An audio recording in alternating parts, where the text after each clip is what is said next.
folks, this is Meenakshi. Today, let's go through the interesting facts which took place in the 1958 World Cup. It took 6 editions and 28 years for the World Cup to deliver its first star. That star was none other than Pelé, Edson Arantes do Nascimento being his real name, who, as a prodigious teen from Brazil, brought the game and later the world to his feet while still being a teenager. The biggest news emerging from the 1958 edition in Sweden was the discovery of the game's first ever prodigy who toyed with his rivals, danced with his teammates and displayed everything a footballer could do on the field. Pelé captured the imagination of millions of the global audience who watched on television, of course in black and white, how the game can be played beautifully and go on to win accolades too. And the 17-year-old did play a pivotal role too, as Brazil came and conquered with an extraordinary demonstration of prowess and skill. The backstage people within the team for the first time harnessed the natural talent in the players quite brilliantly, and that made the team's play really effective. In 1950, the players had been allowed to express themselves freely, and in 1954, they had been too restrained. Now the blend was right, giving Brazil its first world title. Yet, the truth remains that, like the Hungarians before them, but to a lesser degree, the Brazilians proved that great teams depend essentially upon the coming together in one period of time, a clutch of great players. Didi was in evidence again, full of title passes, famous for his falling leaf shot struck precisely with the outside of the foot and fading distressingly in mid-flight. The two Santos brothers were there too, still playing as full-backs, and in the front line the two geniuses in Garrincha and Pelé. And there was Zagallo too, who covered the vast tracks of the pitch at electric pace, one with lungs of leather and as astute footballing brain.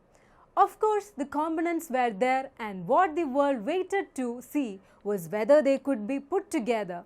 All 4 British teams were in attendance, the Welsh and the Irish for the first time and to date the last time, and then there were Austria, Czechoslovakia, France, Hungary, Soviet Union, Yugoslavia, Argentina, Paraguay and Mexico, besides host Sweden and reigning champions West Germany, to complete the 16-team lineup after a record 51 nations took part in the qualifiers. Sweden had been awarded the tournament 8 years ago in 1950, and thus with time at its disposal had prepared well for the June 8 start, the final to be held 21 days later. Among the preliminary groups, Group 4 held the focal point, what with it being made up of Brazil, England, Soviet Union and Austria. The Soviets, having won the gold medal in the 1956 Olympics in Melbourne, was competing in the World Cup for the first time and did some justice as it came through with Brazil into the quarterfinals. England was the major casualty here, drawing all its 3 matches before bowing out. Host Sweden, France, Northern Ireland, Wales, West Germany and Yugoslavia were to emerge from the other groups to join Brazil and Soviet Union in the quarterfinals.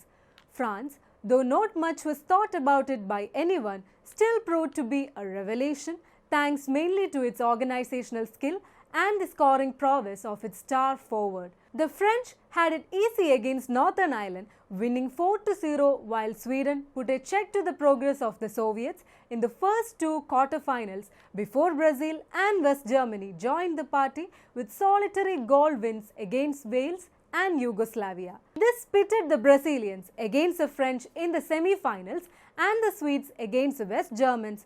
Both these matches, as it turned out to be, were one-sided, with the South Americans polishing off the French 5-2 and the home side, backed by a boisterous crowd, equally impressive in its 3-1 win over the reigning champions. It was wet and slippery at the Rasunda Stadium on June 29, 1958, as Brazil and Sweden came face to face in the final. Yet what unfolded was a feast of glorious football, as the Brazilians notched up a brilliant 5-2 win and to etch their name on the coveted World Cup for the first time. The Swedes had raised an early lead, but that was the best sequence the home side had as the skillful Brazilians took over, with Garincha, Vava and Pelé and Zagallo being simply superb. The final verdict was the highest number of goals scored by a winning team, that is 5, the biggest victory margin, that is 5-2, and also the record for most goals scored, that is 7. It was also the World Cup final, which featured the youngest scorer, Pelé, who was 17 years and 249 days old, and oldest, Nils Lidholm of Sweden, who was 35 years and 263 days old.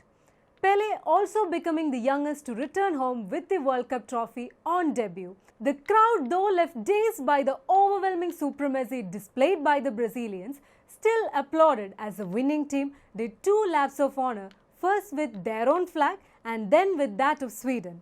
Soon the sportive crowd was on its feet chanting "Samba, Samba," even as the world realized that it had seen a new style of football. Indeed, the game was the biggest winner that night. Stay tuned to Striking Seconds for more soccer stories, and as I always say, please do like, share and subscribe our channel. Hasta la vista.